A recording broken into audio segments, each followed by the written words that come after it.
I'm Nat at Mad Magic. Welcome back again to another Freddie Mercury unloading. Again, Chase is with us, so he's nice and cold.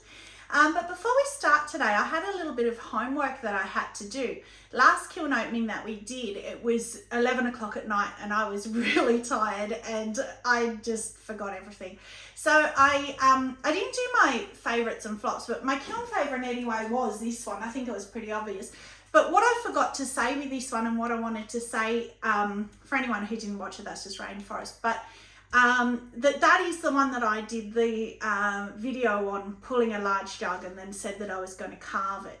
So the thing I love about that video is how bad it was because it showed that don't give up on a piece. So even though that piece had a really wonky rim and it was really weird, and then I cut the rim off and fiddled with it, you can still end up with what I think personally is a really beautiful piece. I really love that piece. So I said that I was going to show or say which piece it was when it came through, and I forgot. So that is the one from the video of me pulling the large vase. The other thing I told you I was going to tell you was how I went with getting this off the cookie.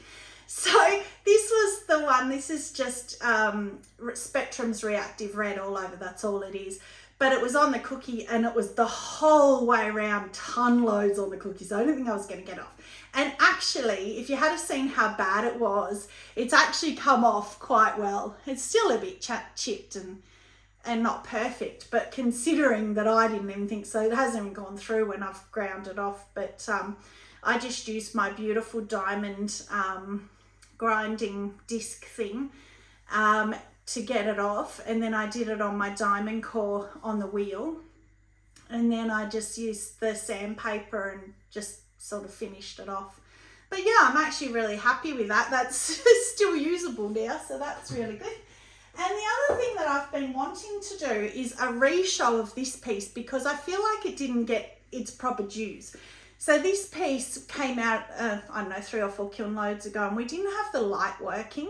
So when I watched the video back, it looked really dull and black, but so I just wanted to show it again. So it's obsidian on the bottom because I know black aventurine can run and I wanted to make sure that we were safe. Then I have black aventurine and sapphire float, sapphire float over the top. So it's actually really, so in the last video, it looked really black and it's just such a beautiful, and the inside we couldn't even see. And I wanted to try and show it with the light on, how beautiful all the blues pull down and how much prettier it is under lights. So yeah, I thought that deserved another showing. So in here, I've already had a little peek at the top shelf and I'm devastated. The top shelf is horrible. So I don't know what went wrong. We didn't even get to cone 5, but we'll open him up and dissect. So homework, didn't even get to cone 5, not even bending slightly. So that's the coldest he's ever been on the top shelf. So I'm hoping there's not something gone wrong. But what I'm going to start to do is I'm going to start doing my packs as 4, 5, 6 instead of 5, 6, 7 because 7 never goes. So I'm going to get some cone 4s because the top shelf is often just 5 just bending. So I want to do 4, 5, 6. So that I think is the reason for some of these fails. So this is the worst one. Guess what? Oh, baby pre-brown in a nappy's back. And if I don't laugh, I'll cry. So this is one of mine. I know. Iron Luster oatmeal again. So Trace donated us a 3 litre or whatever you guys call it, the big one of Iron Luster, and I'm worried now. Mind you, I don't even know if I got to cone 4 because I didn't have cone 4 on there. So I'm pretty sure this needs heat for it. So I will reglaze this and I'll put it down deeper and hopefully we'll get it. The lavender's beautiful. The lavender celadon, which is usually what you would get on the Iron Luster oatmeal. So I definitely will do that again. I mean, I'm not keeping it like that. And I'll put it down deeper, but I've actually got to do some research, or you guys can comment on whether I just put oatmeal, reglaze, whether I put nothing, refire it hotter, whether I put oatmeal, refire it hotter, or whether I do the whole thing again, Iron Luster oatmeal, refire it hotter. So I need to find that out. But I'm happy with the lavender, silver lining. The lavender's pretty. Lavender lining. Lavender lining. Now, I don't know why I did this. This was stupidity. I didn't mind this before, and my daughter didn't like the speckle. And as you know, my teapots I was doing for my daughter. So I thought, well, I'm reglazing the other one. So I lied in my last kiln opening. I said, we're not going again with it. Well, I did. But it's gone a real brown. So all I did was put the lavender mist over without the honey flux. And it's gone a brown, I don't know.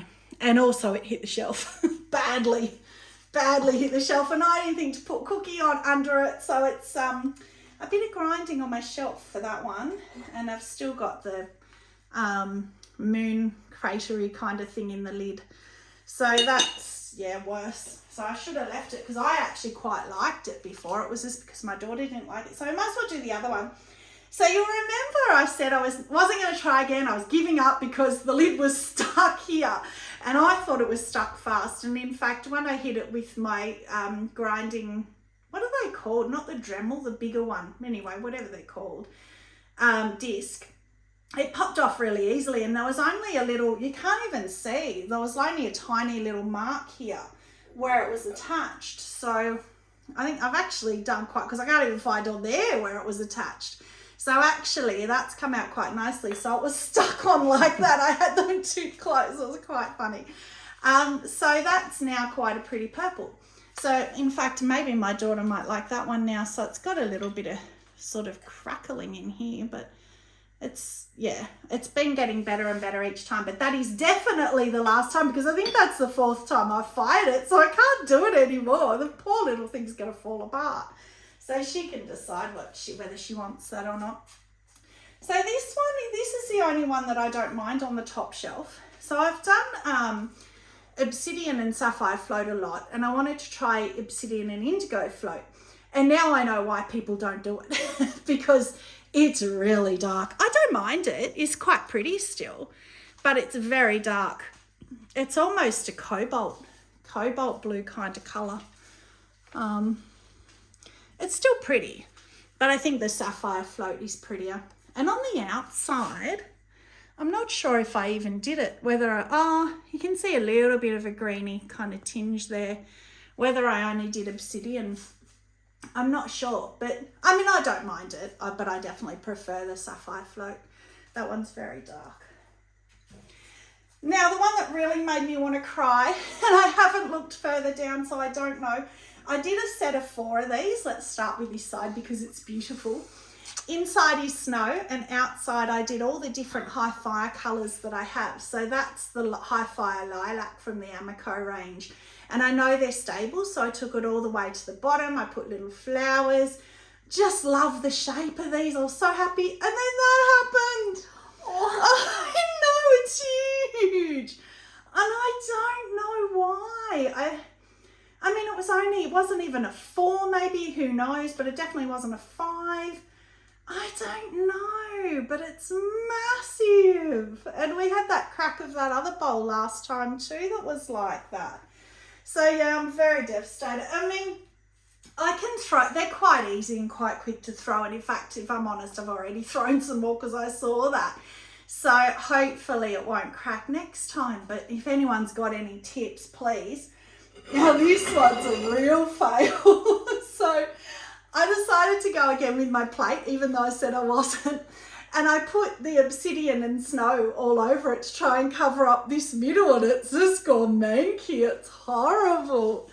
So yeah, I mean, I thought the obsidian would have covered that better, but it hasn't. So that's me done on that plate too, because I'm over refiring things. But I will do that obsidian and snow on something fresh so that we can see. But as I said last time, I love the white lightning bolt look that comes through from the snow under the obsidian. It's almost like the night sky with a storm. So I will do it again. Let's find what all that goes in. And hopefully on a fresh piece it will work. That one's got a little bit of grog on it from the plate. Oh no! No, I don't want to. I don't want to play anymore. Can I go home? Okay. So at least we know that my elements are working. So that's good. So that's a 5.5, nearly a 6, which is where we're normally at. I think that top one might have been cooler because of the half shelf. Remember that caused us problems last time, and also because they were all little pieces. Last time when I did the half shelf, I had the big vase still, and so we still got to, I think, nearly a 5. Like it was bending. So maybe because they're all little. Anyway, so that's much better. But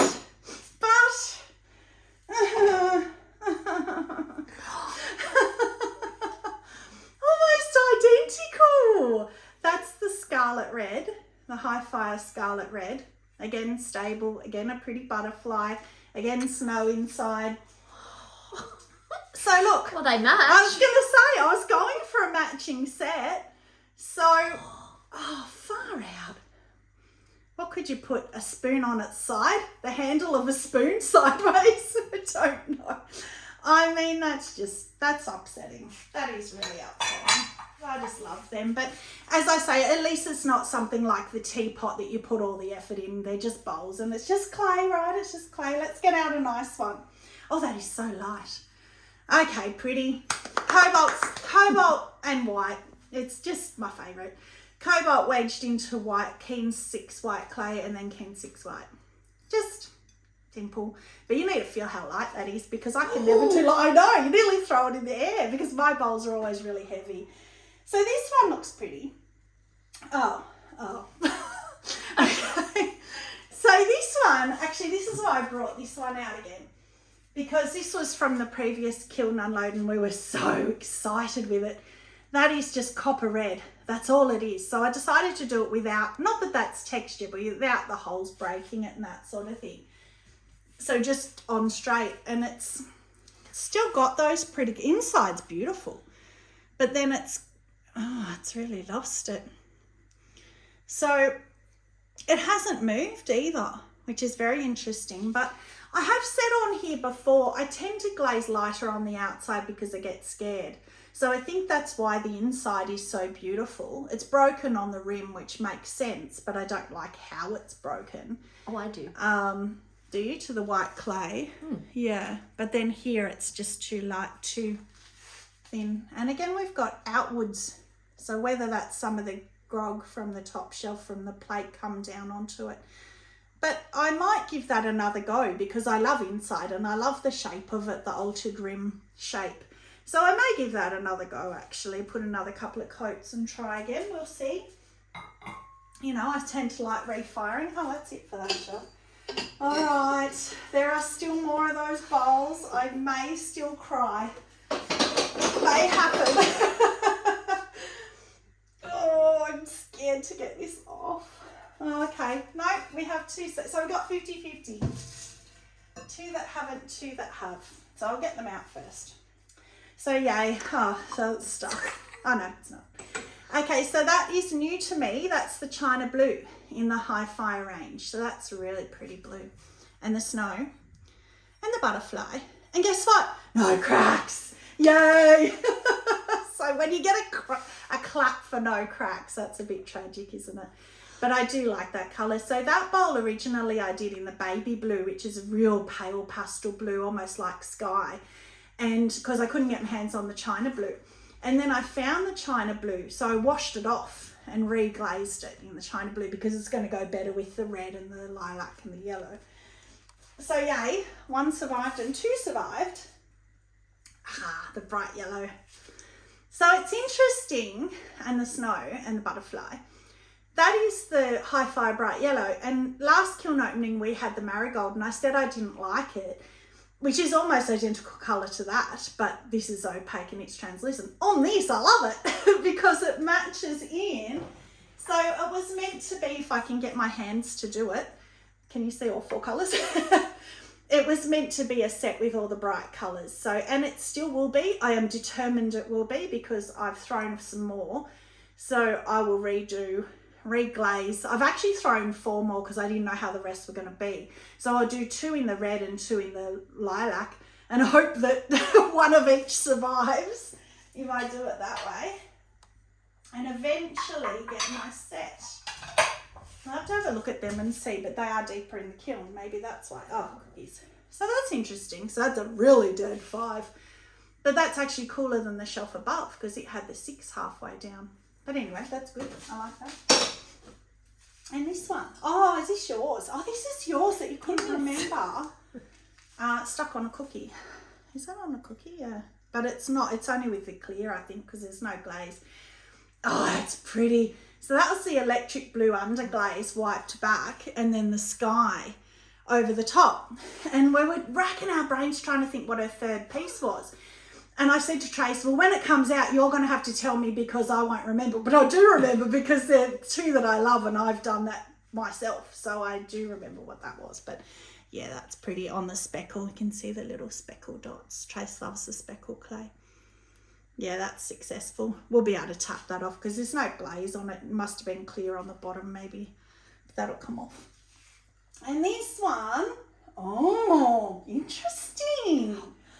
Oh, wow.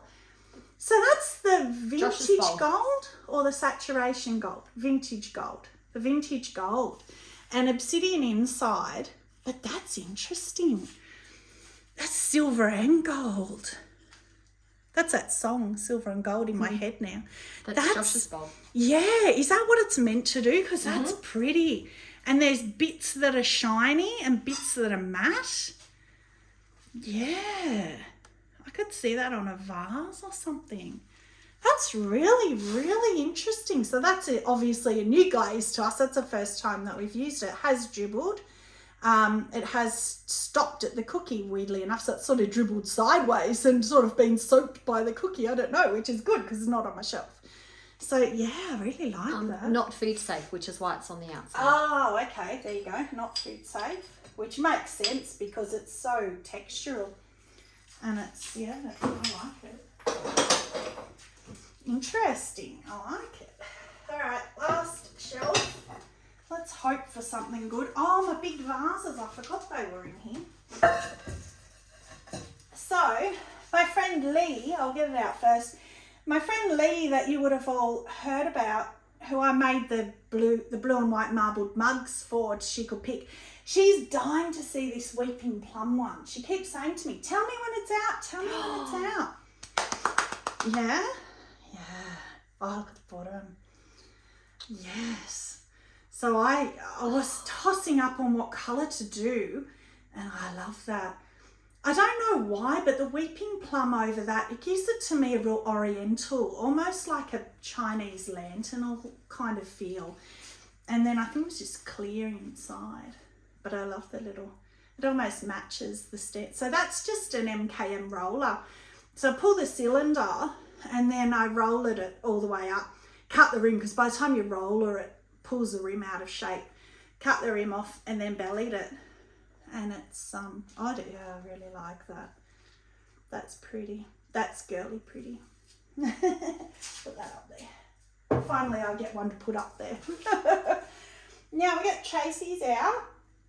Oh, he's cute. Another vase and transfers. She's really good at transfers. I'm always saying to her, I love the way that she places them because I just go all or nothing. They're all over it and then it's too much.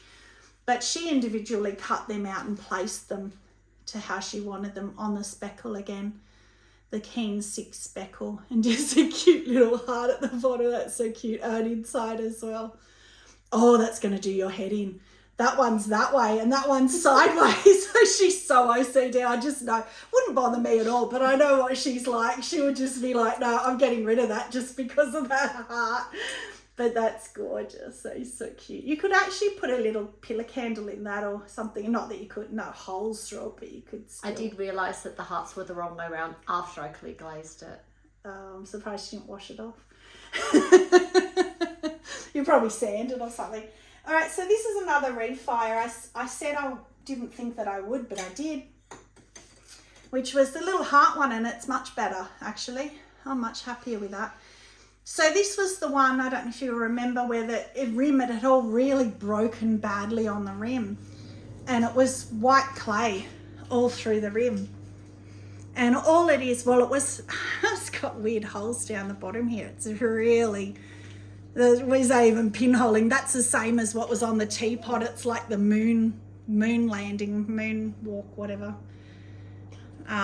So all that is, it was honey flux, then it was raspberry mist, lavender mist for the first firing, and it got this speckle, which I didn't really like. And then I was redoing the lavender mist teapot anyway, that came out this brown colour. So I thought, well, I'll just redo this because I was tossing up anyway, and I'm glad I did, because now all that white, because even right down here, it was quite big white patches and it looked really wrong. And in fact, I actually like that now. There's quite big holes here too. So it's probably, I don't really recommend doing the honey flux under lavender mist or raspberry mist, because that's what it does on both down here. But I did a bowl, which was I think in my last kiln unloading, with the lavender mist and honey flux half and half. And I thought it was over there. Yes. So when it's like this, it's nice with just an overlap in the middle. I really like that. So I think maybe there were less layers as well, but doing it like that, so it's sort of like the snow rainforest overlap, that works. But I still like it, it's still good. And the last piece, more carving of mine. Oh, yay. Yay. So that is the Walker's Jade Underglaze. Oh, so pretty. I covered the whole thing in that first, and then I carved through it so that you went back to the white clay. So it's kind of opposite to how you would do it with wax resist. So I don't know. It's graffito and Mishima. I get them backwards, Mishima, however you say it. But I even did that on the bottom. But I love that. I've run out of this colour now. I think I have to get some more of it. But I think even deeper carving would be nice too. But yeah, I'm really happy with that. That's really pretty. Again, me practicing carving, so it's probably a carving overload. But in fact, with this one, I used stickers and then I outlined them with a pencil and then I carved them, took the stickers off and then carved it. And I'm actually, so again, lots of hours in it, but that's really pretty. Okay, so I know Tracy's going to make me do a kiln favourite and a kiln flop. So I think, my kiln flop would have to be the cracked ones, only because of how disappointed I am in them. I really love them, which is silly because I can easily do them again. But my kiln favourite, I can't see it now, is Josh's bowl. I know, but I'm just so impressed with how that saturation gold, vintage gold, that vintage gold. I love anything that gives an interest, and that's really interesting. I really want that on a vase because, as you say, it's not food safe. If you put that on a vase that's like this shape, that kind of shape with it, seeing how it goes over the shoulder, over a little lined, not this kind of texture would fill it in, but you know, some deep carved lines, just to see what it does. But that, yeah, that's really interesting to me. I love it. Yeah, okay, so you can tell Joshy got kiln favourite. He'll be very impressed. So that was his second piece. I talked about him last time. That was his second piece through. So that's it. So thank you very much for joining me again. It was a bit of a disappointing kiln this time. So hopefully next time we'll get some beautiful things come through. And yeah, maybe do some more layering and stuff because I haven't done much. There's been a lot of refires lately. So thank you for joining me. Stay magic, stay muddy, and have a magic day. Bye.